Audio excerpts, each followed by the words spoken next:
Welcome to another lesson from the listening section. And in this video, I'm going to be sharing with you a good strategy for dealing with summary completion questions. So let's begin by talking a little bit about what is required as far as your English language ability when it comes to summary completion questions. One of the things that's very important when it comes to your English language ability is the ability to paraphrase, because that's exactly what a summary is. Now, in summary completion questions, you'll be filling in an exact word that you hear in the recording. However, in the surrounding summary and the sentences and phrases that surround the gap that you have to fill with an exact word, is going to be a paraphrase. So this is going to include synonyms for words that you'll hear in the recording. They won't be the exact words that you hear. And paraphrases, the way that sentences are arranged, different verb forms, different structures. So just be aware that in summary completion, your ability to recognize and deal with synonyms and paraphrases is going to be what's tested most in your English language ability. And another thing to be aware of is throughout the listening section, you have 4 different recordings that you listen to. Summary completion usually comes in the fourth section, the 4th recording that you listen to, because often the 4th section is listening to one person give a lecture or a talk on a topic. And you're going to be asked to not necessarily understand everything you hear, but to be able to pick out the key information when it comes to summarizing what you've heard. So let's get started on working through each detail, but just be aware of the importance of synonyms and paraphrasing when it comes to your English language ability and summary completion questions. Again, the first step that we always take is to listen and read and mark the instructions. Listening to the instructions will give you the context and be aware of the situation that you're listening to. In this case, we're in the 4th section, so we're listening to kind of an academic lecture or talk given by one person.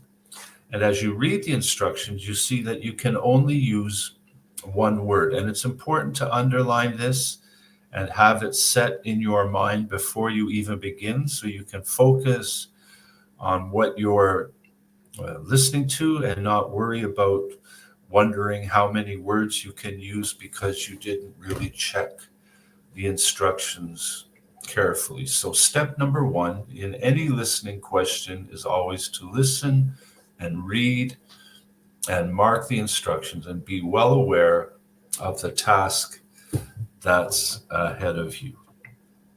And once you go to step number 2 is where you look at the summary, the portions of the summary that you're given, and you want to identify key words.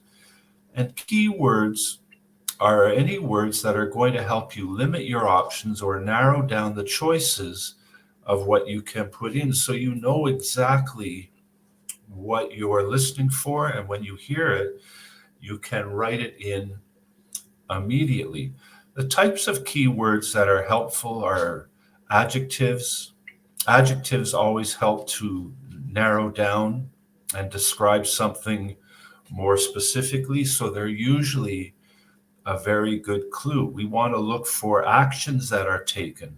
So if we hear a specific action, we know that the answer to our question is coming up. We want to look for comparisons.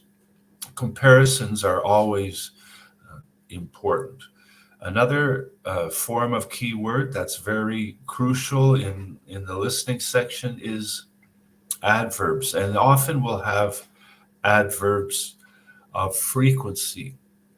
And I'm going to just show you in this example some of the words that I've mentioned. For example, is famous. Well, this is a good adjective.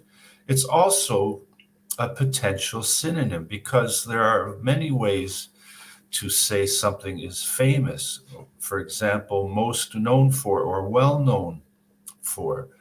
Was designed. Well, a good synonym for that, this is an action that's taking place, could be created.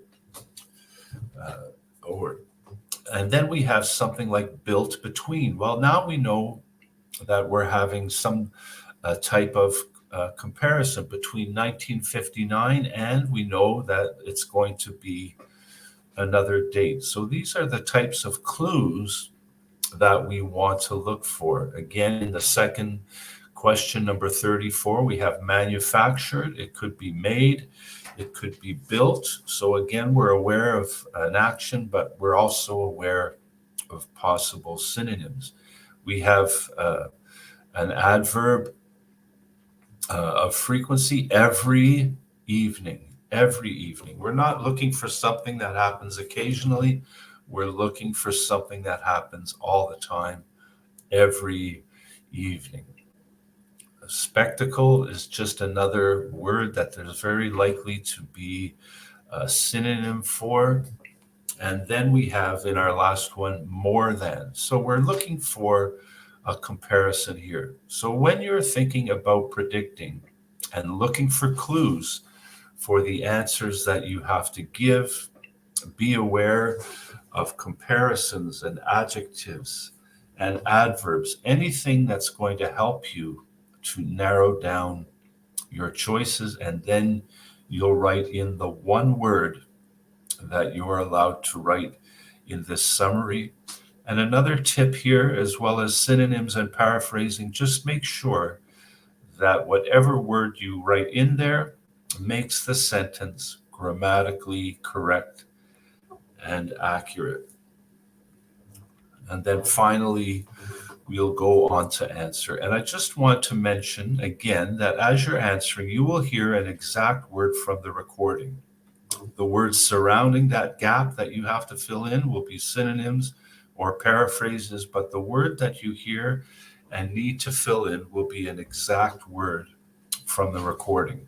And if you don't hear the exact word, keep moving forward. Again, your goal is to get as many correct as possible out of 40. So if you happen to miss a word, don't panic. Don't think life is over, because you can just move on and make sure that you don't miss the next answer. Because if you focus on the answers you missed, chances are you'll miss even more. I want to encourage you to practice and focus your English on synonyms and paraphrases, which is such an important part of summary completion. And I wish you all the best as you continue to prepare for the IELTS exam.